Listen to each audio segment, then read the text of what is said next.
মহসিন খান। আমি গাজীপুর কাশিমপুর সাতবাড়ি বাসা আমার। তা আমি দুবাই থাকি প্রায় 10 বছর যাবৎ শারজা। আমি হঠাৎ অ্যাক্সিডেন্ট হয়ে যাই। অ্যাক্সিডেন্ট হওয়ার পর আমাকে কোম্পানি কোনো সহযোগিতা করে নাই। আমি নিজের পয়সা দিয়ে বাড়িতে আমি চলে যাই। নভেম্বরের 10 তারিখ গিয়ে আমি বাড়িতে চিকিৎসা করাই। চিকিৎসা করার পর তা আমি 5.5 মাস আমি বাড়িতেই ছিলাম। বাড়িতে থাকার পর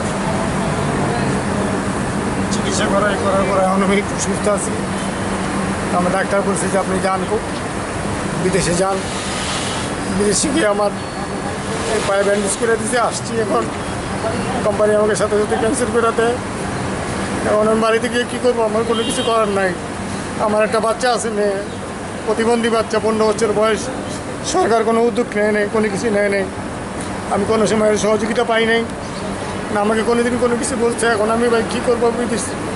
বাড়ি থেকে কী করবো? আমার কোনো কিছু করার নাই। আমার না 10 টাকার জমি জায়গা আছে, কোনো কিছু নেই। আমি পুরো এতিম।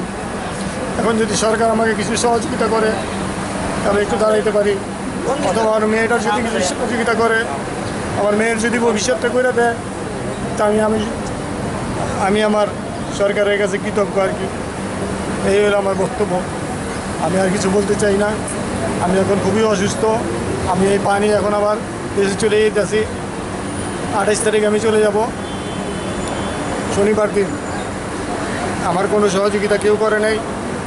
আমি এখন এতিমের মতো এখানে বসে আছি। এখন যদি সরকারের কিছু দয়া হয় তাহলে আমাকে যদি কিছু সহযোগিতা করে এবং কোনো একটা লাইন যদি আমার করে দেয়, দেশে গিয়ে যদি আমি কোনো কিছু করে পাইতে পারি, এই আমার অনুরোধ।